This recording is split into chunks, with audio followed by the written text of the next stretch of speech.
ፊልጵስዩስ መጽሐፍ ምዕራፍ 2 ከቁጥር 5 ፊልጵስዩስ መጽሐፍ ምዕራፍ 2 ከቁጥር 5 እስከ 11 ያለውን ሁላችሁም ክፈቱ። ፊልጵስዩስ መጽሐፍ ምዕራፍ 2 ከቁጥር 5 እስከ 11 ያለውን በጌታ በኢየሱስ ስም አነባለሁ። አሜን። በክርስቶስ ኢየሱስ የነበረ ይህ ሐሳብ በእናንተ ዘንድ ደግሞ ይሁን። እርሱ በእግዚአብሔር መልክ ሲኖር ሳለ ከእግዚአብሔር ጋር መተካከልን መቀማትን እንደሚገባ ነገር አልቆጠረውም። ነገር ግን የባሪያን መልክ ይዞ በሰው ምሳሌ ሆኖ ራሱን ባዶ አደረገ። በምስሉም እንደ ሰው ተገኝቶ ራሱን አዋረደ፣ ለሞትም ይኸውም የመስቀል ሞት እንኳን የታዘዘ ሆነ። በዚህ ምክንያት ደግሞ እግዚአብሔር ያለ ልክ ከፍ ከፍ አደረገው፣ ከስምም ሁሉ በላይ ያለውን ስም ሰጠው። አሜን። ይህም በሰማይና በምድር ከምድርም በታች ያሉት ሁሉ በኢየሱስ ስም ይንበረከኩ ዘንድ ምላስም ሁሉ ለእግዚአብሔር አብ ክብር ኢየሱስ ክርስቶስ ጌታ እንደሆነ ይመሰክር ዘንድ ነው። አሜን። ከፍ ያለ ክብር ይሁን ለቃሉ ባለቤት። ከነገድ ከቋንቋ የዋጀን የተባረከ ይሁን። ኢየሱስ ክርስቶስ ሰው መስሎ ወደዚህ ምድር በመጣም እኛን ለማዳን ነው። አሜን። ማቴዎስ ወንጌል ምዕራፍ 28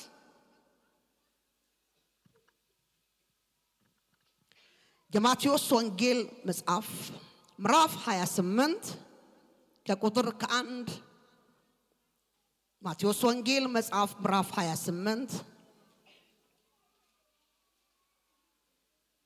ከቁጥር 1 እስከ 10 ያለውን በጌታ በኢየሱስ ስም አነባለሁ። አሜን። በሰንበትም መጨረሻ በመጀመሪያው ቀን ስነጋ መግደላዊት ማርያምና ሁለተኛይቱ ማርያም መቃብሩን ሊያዩ መጡ። እነሆም የጌታ መልአክ ከሰማይ ስለወረደ ታላቅ የምድር መናወጥ ሆነ። ቀርቦም ድንጋዩን አንከባልሎ በላዩ ተቀመጠ። መልአኩም እንደ መብረቅ ልብስም እንደ በረዶ ነጭ ነበር። ጠባቂዎቹም እርሱን ከመፍራት የተነሳ ተናወጡ፣ እንደሞቱ ሆኑ። መልአኩም መልሶ ሴቶችን አላቸው፣ እናንተስ አትፍሩ፣ የተሰቀለውን ኢየሱስን እንድትሹ አውቃለሁና የተሰቀለውን ኢየሱስን እንድትሹ አውቃለሁና እንደተናገረ ተነስቷልና በዚህ የለም።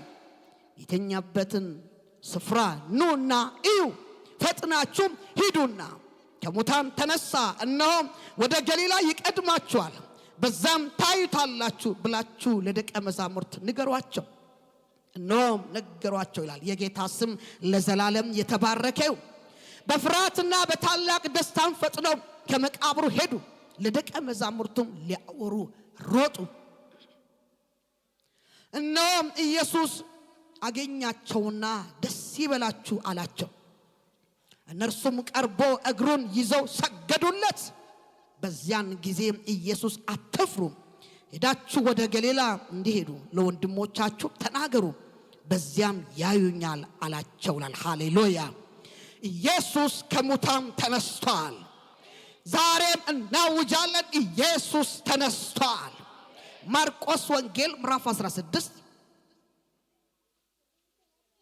የማርቆስ ወንጌል ምዕራፍ 16 ከቁጥር 1 እስከ 7 ያለውን የእግዚአብሔርን ቃል በጌታ በኢየሱስ ስም አነባለሁ።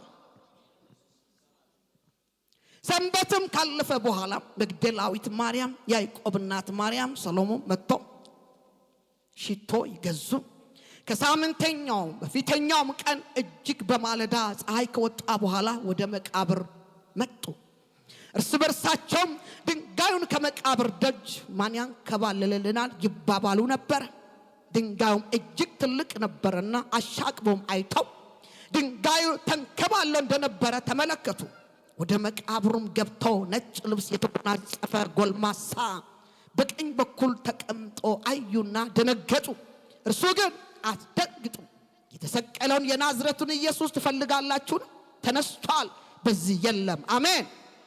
እነሆ እርሱ የኖረበት ስፍራ ነገር ግን ሄዳችሁ ለደቀ መዛሙርት ለጴጥሮስ ወደ ገሊላ ይቀድማችኋል እንደነገሯችሁ በዚያ ታዩታላችሁ ብላችሁ ንገሯቸው አላቸው። ሃሌሉያ! የጌታ ስም ለዘላለም የተባረከ ይሁን።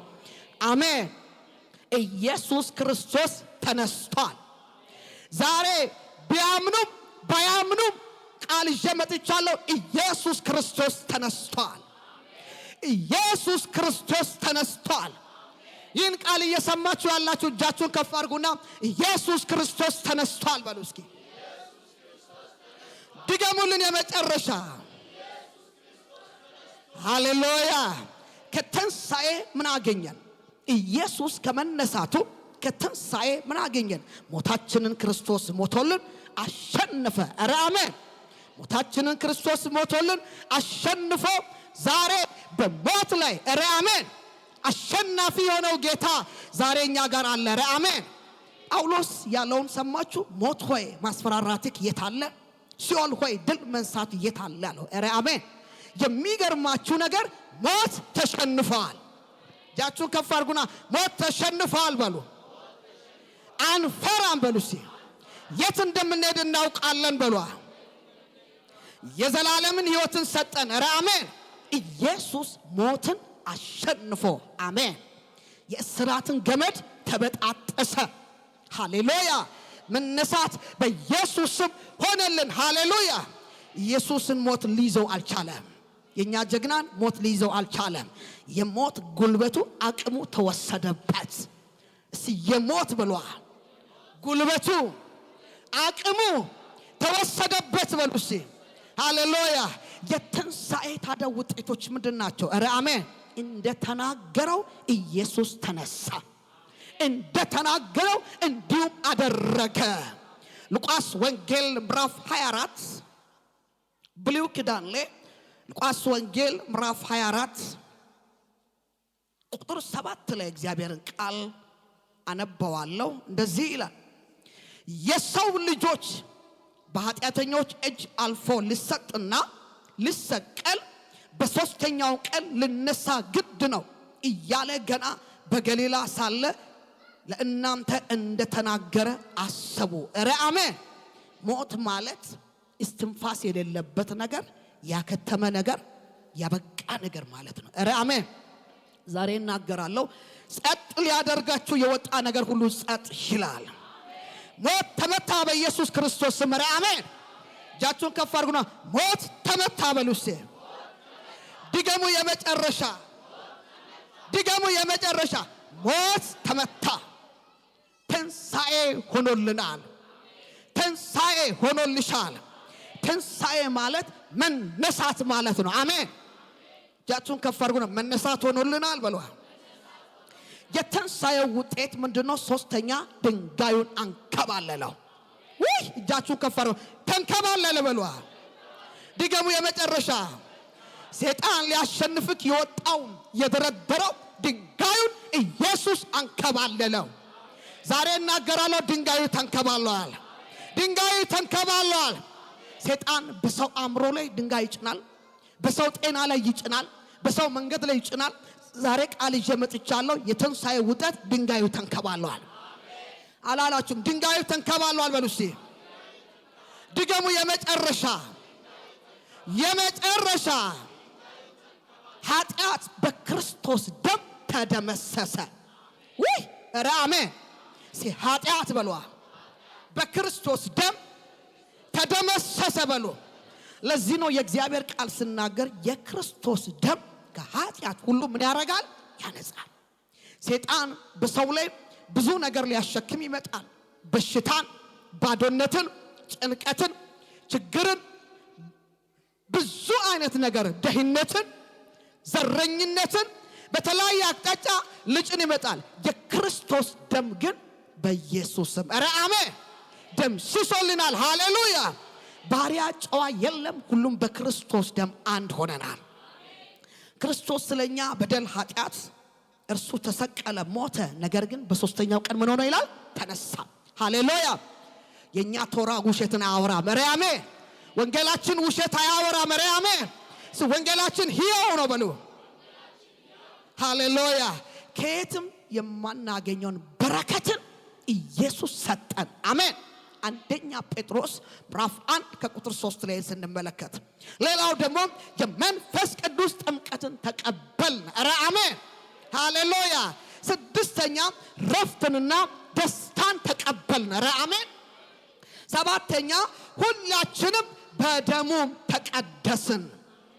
ስምንተኛ እንዲህ ብያለሁ፣ ከሳሽ ወደቀ። ከሳሽ ወደቀ በሏ። የመጨረሻ ከሳሽ ወደቀ። ኤፌሶን መጽሐፍ ምዕራፍ 1 ከቁጥር 7 ላይ ያለውን አንብቡ። ኢየሱስ ያድናል። ኢሳይያስ መጽሐፍ ምዕራፍ 53 ከቁጥር 6 እስከ 10 ያለውንም አንብቡ። ኤፌሶን መጽሐፍ ምዕራፍ 1 ብያችኋለሁ እስከ ቁጥር 7 ያለውን በጌታ በኢየሱስ ስም አሳስባችኋለሁ። ይህን አንብቡ። ኧረ አሜን ሃሌሉያ። ስጋው ስለ ሰው ልጆች ኃጢአት አንድ ጊዜ ፍጹም መስዋዕት ሆኖ ቀረበ ይላል።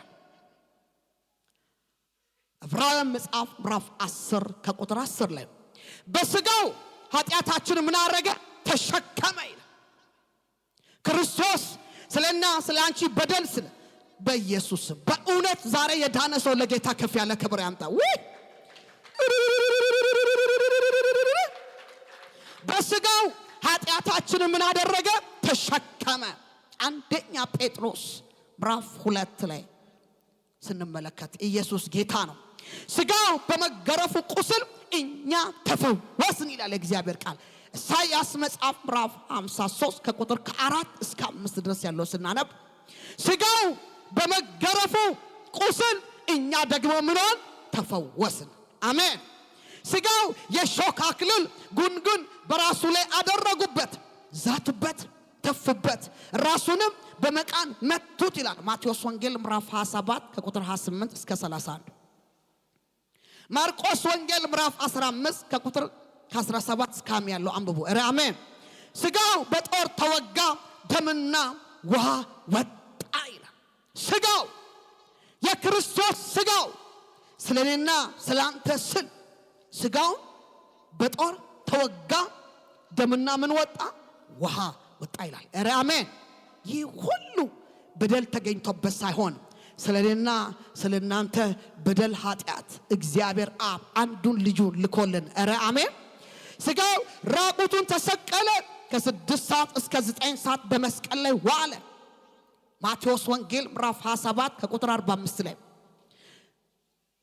ስጋው ለ3 ቀን በምድር ሆድ አደረ፣ በሶስተኛው ቀን የትንሣኤውን አካል ይዞ ተነሳ ይላል። ኧረ አሜን። ዛሬ ይህን ቃል ይዤ መጥቻለሁ። ትንሣኤ ሆኖልናል። ትንሣኤ ሆኖልናል። ትንሣኤ ሆኖላችኋል። እኛ የሞተ በእውነት እላችኋለሁ የተረሳ አምላክ የለንም። አሜን። ሞትን ድል አድርጎ የተነሳ በእግዚአብሔር አብ ቀኝ ያለው አሁን በመካከላችን ያለው ኢየሱስ ከሙታን ተነስቷል። የብዙዎች ስጋ በስብሷል። የጌታ ኢየሱስ ክርስቶስ ግን ሕያው ሆኖ ዛሬም አለ። አጨብጭባ ለጌታችን ማላሴካ ቶራዴና ማንቱሪያ ኢየሱስ ጌታ ነው። ይህን ትንሣኤ ልናወጅ ነው ዛሬ የመጣ ነው። ኢየሱስ ጌታ ነው። ይችላል አይችልም? ዛሬም እናገራለሁ። ከዚህ ሰዓት ጀምሮ በቤታችሁ ላይ፣ በሕይወታችሁ ላይ፣ በስራችሁ ላይ ትንሣኤ ሆኖላችኋል። ትንሣኤ ሆኖላችኋል። ኢየሱስ ተነስቷል። ድብልቅልቅ ያለ እልልታ ጭብጨባ ለጌታችን ይሆን። ለኛ የተሰቀለውን ክርስቶስን እንሰብካለን። እሰብካለሁ በሏ። ለኛ የተሰቀለውን ክርስቶስን እንሰብካለን። ይህ ነው ዋናው ርዕሴ። ኧረ አሜን። ቆመን እንጸልያለን። ቴንክ ዩ ሃሌሉያ። ቻራሴ ካቶራ ዴናማን ሳፕላንቶራ ዴናማ ሻፕሮዲያ ለኛ የተሰቀለውን ክርስቶስን እንሰብካለን። አሜን። ዛሬም ሕያው ነው። ሃሌሉያ። ወንጌላችን ኃይል አለው። ሃሌሉያ። እጆቻችን ከፍ አድርገን ይህን የጸጋውን ወንጌል ልንናገር ወደዚህ መተናል። ኢየሱስ በዙፋኑ ላይ ነው። ኧረ አሜን። ተነስቷል ኢየሱስ። ሃሌሉያ። ሞቶ ያበቃ ታሪክ የለም። ብዙ ነገስታት ሞቶ ታሪካቸው አብቅቷል። ብዙ ኃያላን ሞቶ ታሪካቸው አብቅቷል። አሉ ምን ብለን ምንላቸው ሰዎች ታሪካቸው አብቅቷል። የኢየሱስ ታሪክን ሕያው ነው። ለዘላለም እውነት ስለሆነ ይሰበካል። ኢየሱስም ይሰበካል። ኢየሱስ ይሰበካል። ኢየሱስ ይሰበካል። ኢየሱስ ይሰበካል በሏ። ተነስቷል በሏ። መቃብሩ ባዶ ነው በሉስ። መቃብሩ ባዶ